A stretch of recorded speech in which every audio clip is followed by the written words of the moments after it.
Hey there, Simone here with Bulletproof Business Growth, as always, with some ideas and insights for what to pay attention to when you are really in the place where you're pouring the fuel on the fire, you're going for exponential growth. So, one of the things that we always talk to about our clients is the importance of being resourceful. It's never about the resources, it's always how resourceful you can be because, as we all know, in business, there's always another challenge around the corner. So, it's not like we get it all fixed up and it's going to stay that way and it's going to be all great. So, your commitment, our commitment, really has to be in a place where we're all in, there's no parachutes, we're going to solve this no matter what. Because let's be real, let's be honest, it will never be perfect. It's a business practice. That means we are practicing being in business. And one of the things that really helps in terms of staying focused and staying in the game is to expect challenges because challenges really are the business. You're not in the business of, I don't know, manufacturing, serving, having a restaurant, whatever. You are in the business of solving challenges. So the thing that really helps in terms of working with the challenges and making it through is actually committing to being in the challenge. So you can't get frustrated with the problems, issues, challenge, whatever the stuff that's happening in your business. You can't ever get frustrated with it because all that does is it adds a lot of stress. It adds a lot of pressure.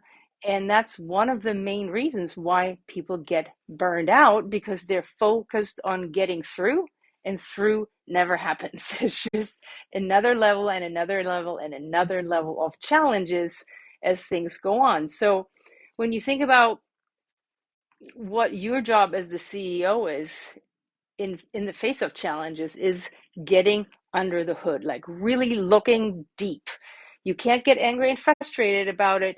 You are looking into what's really going on and how to change it because every challenge creates benefit. Every challenge provides an opportunity for growth and expansion because you are going to solve something that if you didn't solve it now, it would come at you later. So we have to make sure we keep our mindset on this piece of this is not just getting through it. This is just accepting the challenge for what it is and going with it. So the important point is to navigate through that without suffering, without stress, without frustration, without this pressure and this idea of we just got to solve it and get done with it. Because let's just be honest, like I said earlier, it's not going to happen. So when you think about it for real, in terms of your business, how many challenges will you have to solve to get to whatever success means to you? Well, thousands and thousands and thousands probably. So the only thing that's important here is to get to real clarity about what is not working. Because let's be honest, we all know there's always something that's not going to work, and then you figure out that piece, and then something else pops up over there, and something else pops over there. So every time you fix something on one side, you just know that something else is going to come up somewhere else, and you really can't change that. The only thing that you can change is how you perceive it, how you act, how you react, how you proceed through it so that you can be the most resourceful, the most internally resourced you can possibly be. So when you think about how people handle challenges, right, there's generally kind of three camps of people. There is the complainers. Those are the ones who are just kind of joining in and going, oh my God, look at how terrible the economy is. It's going to be terrible. We're all going to be this and that and the other thing. And look at what the government is doing. Look at what the market is doing. So people are just going on and on and on about the problem, which of course we know is not helping anybody. Then there's the second camp of people, the ostriches. And they're the ones who pretty much stick their head in the sand and pretend these challenges aren't happening. The kind of positive thinkers, let's just let's always look at this from the positive place. And, sometimes you just want to kind of kill those people because let's just look at what's really going on. So there's the complainers, there's the ostriches, and then the third camp is really what we all need to be, which is the CEOs, which is you bring kind of that boss attitude to the table. That means you are just focused on what you can control, and then you are going to do your best to engage your team to help you implement whatever needs to be implemented so that you can address these challenges. So it all depends on where we focus and what we focus on. Because, look, I mean, right now we could all be talking about the recession. There's lots and lots and lots of customer uncertainty, lots of many, many different levels of that. And of course, when you focus on the uncertainty, it creates contraction. So we can't really live in a place of contraction if we want to be successful in business. That's kind of the opposite of focus. Contraction does not provide focus. The only thing that does is when you have grit and you go for it. So we can always find something negative to focus on. And you just have to decide, who are you? Ostrich, complainer, or CEO, the boss? So this could be the time where you go, oh, I'm going to contract, I'm going to scale down, I'm going to go with that storyline. And we don't care if it's true or not, that we're in a recession and things are going to be terrible. So it depends. So you could go that direction, or you could go the direction of, this is the best opportunity ever to scale my business. Look at the incredible opportunities that we have right now that we otherwise wouldn't have. So this is the best opportunity to serve our clients, because they need me now more than ever before. And then when you think about, how do you stay focused about that, is when you understand the need that you're serving, the contribution that you're making, the level that you're serving at, it enables you to get a whole other level of purpose. And when you have amplified purpose, that also means that you can create amplified giving, right? This is the piece of where you're contributing at a much higher level. So we can win. No matter what we do, we can always win. So we have to have certainty and determination in order to win. So we have to get past these challenges, but that also means we have to have fun in them. I'm sure these people, when it starts raining, there's the kind of people who just hide in the house, who won't go outside because they just assume it's going to be miserable. And then there are the ones who have fun in the rain. We want to be in that fun in the rain camp. So that is really the piece that helps us to condition that piece of ourselves that helps us to really be successful no matter what the circumstances are. So you want to condition getting into the challenge, not past the challenge. We want to get into it. Like, think about it as like a game. When you get into the game, you have the most fun, you have the most challenge to get through. And when you get through it, actually, you'll have had fun. It'll be so much satisfaction. So that's kind of how you have to really approach challenges. So we want to really control our focus and act as if being in it is the best thing we could be doing. So this is really where our focus, our effort, our purpose goes. So when things are not working, the first thing, the most important thing that we all have to do is raise our vibration and bring a lot of commitment to the table. Because you are leading, when you're a business owner, you're leading a group of people. So if you're contracting, they're going to contract. So part of that is raising your energy, raising your vibration to help them do the same, because you need everybody to vibrate at a higher level to get through this challenge.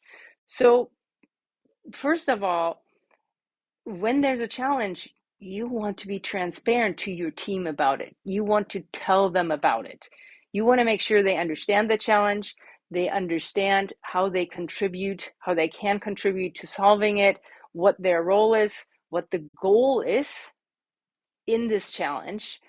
And you want to be the one who comes up to them and helps them understand, this is how we will win. So you give them the focus, the determination, and the vibration, and then you collaborate with them to come up with a winning strategy and help them implement, coach them through it so that they can help you solve the challenge. And if they're part of that plan, they are going to vibrate at a much higher level. That means they will be able to help you solve the challenge at a much higher level. So being in a collaborative agreement is really, really important. You really want them to be a part of that. So it always starts with defining the goal clearly. What is really our goal here? What's the outcome that we're going for? So we want to make this an inspirational goal because that's what we show up for most. So define the goal for them so that they understand what we're going for and what the benefit of this is. Because think about this, if we don't have a goal that we can stay connected to keep us on track, we're immediately off track. So we need to create that goal with them so that they're on track to help us solve the challenge. And then we are their support system to stay on track. So when you look at what's going on in your business, you have to ask yourself, are you giving them the support that they need to stay on track? First, give them the clarity, then give them the support. So especially when there's a storm, they will need more support. So this is really your job. Tighten it up, give them the focus, give them the purpose, and then help them stay on track. So the safety is always you, right? When they come to work and there's clarity, there's certainty, there's focus, that gives them safety. So your message to them is, we got this and we will win. So that they have that goal, that they have that purpose. And then, of course, it's the week of Thanksgiving. So gratitude is a huge piece of our conversation this week.